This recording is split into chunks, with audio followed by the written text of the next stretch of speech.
Olá pessoal,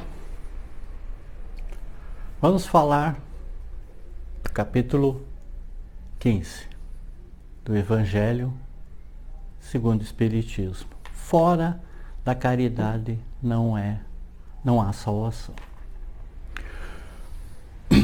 Ora, quando o Filho do Homem vier em sua majestade, acompanhado de todos os anjos, sentar-se-á na glória do seu trono, reunidas diante dele todas as nações. Separará um dos outros, como o pastor separa dos bodes as ovelhas, e colocará as ovelhas à sua direita e os bodes à sua esquerda. Então dirá o rei aos que estiverem à sua direita: Vinde, benditos de meu Pai, tomai posse do reino que vos foi preparado desde o princípio do mundo. Porquanto tive fome e me deste de comer, tive sede e me deste de beber, careci de teto e me hospedastes, estive nu e me vestistes, achei-me doente e me visitastes, estive preso e me fostes ver. Então responder-lhe-ão os justos: Senhor, quando foi que te vimos com fome e te demos de comer, ou com sede e te demos de beber? Quando foi que te vimos sem teto e te hospedamos, ou despido e te vestimos? E quando foi que te soubemos doente ou preso e fomos visitar-te? O rei lhe responderá: Em verdade vos digo, todas as vezes que isto fizeste a um destes mais pequeninos dos meus irmãos, foi a mim mesmo que o fizeste. Dirá em seguida ao que estiverem à sua esquerda: Afastai-vos de mim, malditos, ide para o fogo eterno, que foi preparado para o diabo e seus anjos. Porquanto tive fome e não me destes de comer, tive sede e não me destes de beber, precisei de teto e não me agasalhaste, estive sem roupa e não me vestistes, estive doente no cárcere e não me visitaste. Também eles replicarão: Senhor, quando foi que te vimos com fome e não te demos de comer, com sede e não te demos de beber, sem teto, sem roupa, doente ou preso e não te assistimos? Então lhes responderá: Em verdade vos digo, todas as vezes que faltastes com a assistência a um destes mais pequenos, deixastes de tê-la para comigo mesmo.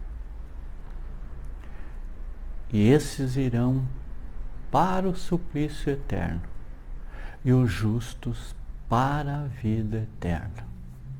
Isso está em Mateus 25, 31 a 46. Toda a moral de Jesus se resume na caridade e na humildade. Isto é, nas duas virtudes contrárias ao egoísmo e ao orgulho. Em todos os seus ensinos, ele aponta essas duas virtudes como as que conduzem à eterna felicidade. Bem-aventurados, disse, os pobres de espírito, isto é, os humildes, porque deles é o reino dos céus. Bem-aventurados os que têm puro o coração. Bem-aventurados os que são brandos e pacíficos. Bem-aventurados os que são misericórdios. Misericordiosos. Amai o vosso próximo como a vós mesmo. Fazei aos outros o que queríeis vós fizessem. Amai os vossos inimigos. Perdoai as ofensas. Se quiserdes ser perdoados, praticai o bem sem ostentação. Julgai-vos a vós mesmos, antes de julgardes os outros. Humildade e caridade, eis o que não cessa de recomendar e o que dá ele próprio o exemplo. Orgulho e egoísmo, eis o que não se cansa de combater e não se limita a recomendar a caridade. Põe-na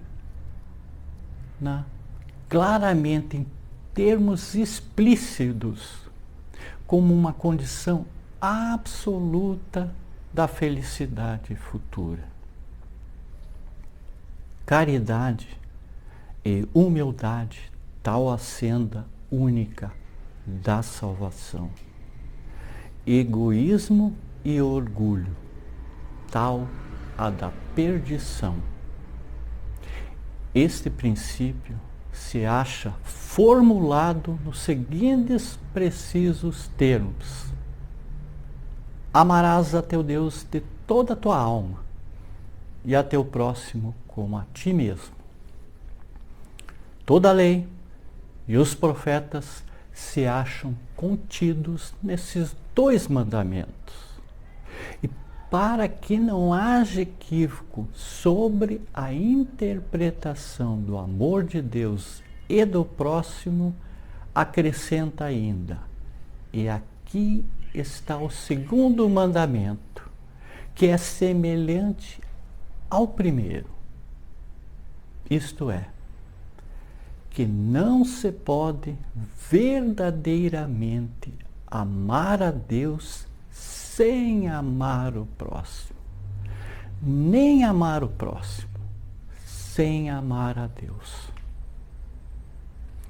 Logo, tudo que se faça contra o próximo, o mesmo é que fazê-lo contra Deus. Não podendo amar a Deus sem praticar a caridade para com o próximo, todos os deveres do homem se resumem nesta máxima: fora da caridade não há salvação. Vejam que a caridade é paciente, é branda e benfazeja. A caridade, ela não é injubilosa, não é temerária, nem precipitada. Não se enche de orgulho, não é desdenhosa, não cuida de seus interesses, não se agasta, não se azeda com coisa alguma, não suspeita mal, não se rejubila com a injustiça, mas se rejubila com a verdade. Tudo suporta, tudo crê, tudo espera, tudo sofre. Agora essas três virtudes, a fé, a esperança e a caridade, permanecem. Mas dentre elas, a mais excelente é a caridade.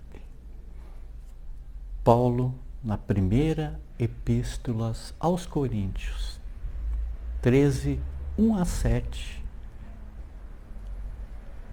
de tal modo compreendeu Paulo essa grande verdade que disse: quando mesmo eu tivesse a linguagem dos anjos, quando tivesse o dom da profecia, que penetrasse todos os mistérios, quando tivesse toda a fé possível, até o ponto de transportar montanhas, se eu não tivesse caridade, nada seria. Dentre essas três virtudes, a fé, a esperança e a caridade, a mais excelente é a caridade. Coloca, assim, sem equívoco, a caridade acima até da fé. É que a caridade está ao alcance de toda a gente, do ignorante como do sábio, do rico como do pobre, e independente de qualquer crença particular.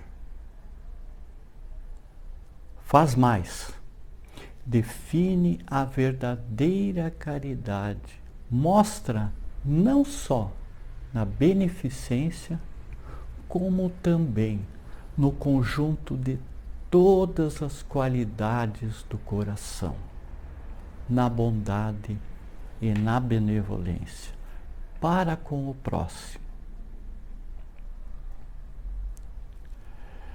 Então, meus amigos, Jesus falava sempre na caridade, sempre em amar o próximo. Esta é a verdadeira caridade. Gratidão a todos. Muita paz, muita luz.